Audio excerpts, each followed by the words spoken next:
Hello friends, welcome back to Doc Cholo's vlog for Kali exercise. So the last time you were here, last time we had the lesson, that was lesson 1, okay? And I hope you still remember, and I hope you did exercise and practice it seriously, okay? This time, this is lesson 2, okay? If you recall, we had lesson 1, which was called which we called cruz or cross pattern, or in Spanish they call it X. Okay, so I hope you still remember the elements of how we do the basic moves in Kali. Okay, first we do the X, a big X in front of us, and remember that we are shifting weight along with how we strike, and then we have a reciprocal movement of the weak hand. Okay. And we emphasized the wrist, the movement of the wrist. It doesn't move, okay, with a strike of a bolo. And we have learned last time that we had different kinds of movement of the wrist. So this is a slicing move, and we had also a chopping or hacking move with the movement of the wrist. And the third one was a side contact with bolo. So side.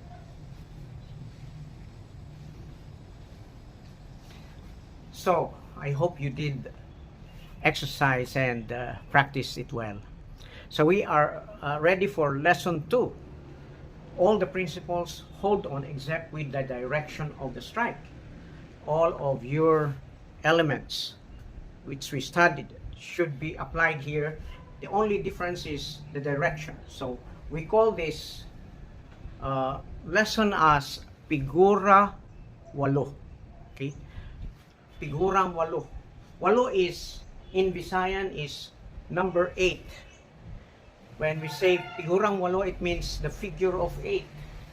So okay, I'm doing it slowly so that you may be able to see, and I hope you can identify that the wrist movement is still the same. It doesn't change. Second, we are shifting weight in the direction of where the strike is, and you can see the movement of the reciprocal or the weak hand. It goes along with the movement of your weight ahead of the strike. Okay, and so you can practice it and direct it in different directions. Okay, you may practice it forward, or you may practice it sideward, or maybe backward, and the moves are the same, so you can do it faster.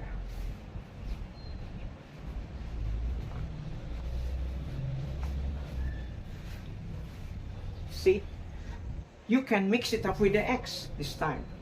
Please practice it well so that you get the right form, okay? And the movements are the same. The elements, important points in the move are the same with the X, okay? And you can mix it. Once you have done it, then you can mix it with the X in any which way, okay?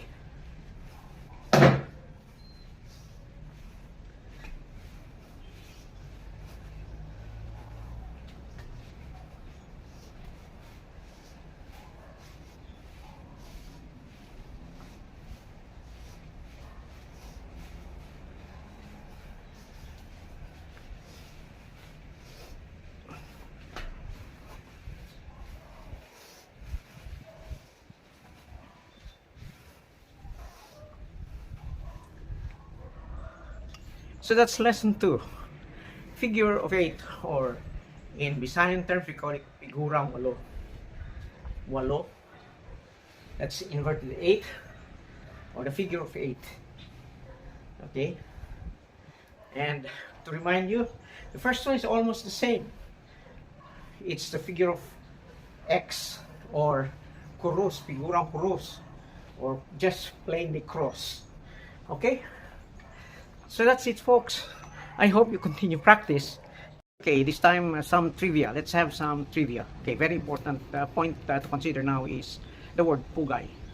Okay, we have made the Filipino martial arts. We have made Kali as a Filipino martial arts. It's a sport now. Okay, and that's the reason why we have Pugai. Pugai, by the way, in English means it's respect or salute. In military, it's termed as salute. Okay, and this is to show respect in this is as a sportsman. Okay, sportsmanship. One of the important things we need to understand in sportsmanship is to respect your partner. So we don't call your partner as an opponent, okay, but a partner in exercise. So before, when we want to show respect to our partner, to our fellow practitioners, then we say pugai. Okay, when you have no weapon at all, pugai is a general thing. Everybody does salute. Okay, in Japan they bow to show respect. In China they do this to show respect. Okay, in the Western countries, I know they accept putting the hand on the left side of the chest to bow. And in America, it's common to have a handshake. Okay. All of those show respect, friendship, respect. Okay. Now, if you have a weapon, the question is, how do we do this? Okay. Okay. The first weapon is actually the stick or the arnis stick. Okay. So you will see a lot of teachers and students on the internet. They commonly do this. Okay. Do this, and then hold and bow. Okay. Do this, and then bow. Well, it means something, no? Because when you show respect, your weapon is rendered as immobilized or disabled. So you present your weapon. This is my weapon. I respect you and salute, like pugai. So it's actually a show of respect. Others would just go directly to this bow. Well, that's acceptable, okay? And you would note that the reason why it's acceptable because you are using a stick.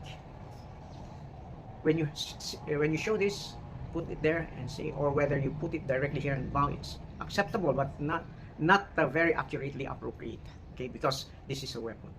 Now, let me explain to you why. I have a bolo. This is the real weapon, okay? So when we do this gesture, this position is not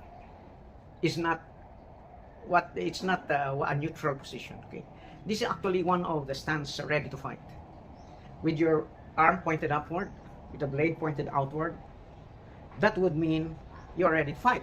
How about this one? This is another stance that is ready to fight. Okay, your weapon is pointed upward, the blade is upward, and you're ready to fight. So, and that's the reason why I say it is not so appropriate when you're using a bladed weapon. I say the stick, it might look like acceptable, but then not for a bolo. So the question is, how do we salute? How do we render salute with the bolo? Okay, so avoid putting the arm upward. Avoid them anywhere that would mean something. Okay, and that doesn't show a sincere respect. Okay, so how do we do it? Okay. First, it has to be pointed downward, and you have to move it to the weak hand. Okay, so you have to learn how to transfer the bolo from the weak hand to the weak hand. Okay, and it should be like this. And then put your hand here and bow, or maybe just bow. Okay, I salute you. Okay, so if you are using a bolo, put your weapon down. That is surrendering your weapon down. Then putting it in your weak hand, pointed downward, and that's the time you say hello or pugai. Or you may put your hand here. I salute you. Okay? So you may do the transfer. We will learn later on how we move to transfer the hand to the weak hand, okay? And back to the strong hand.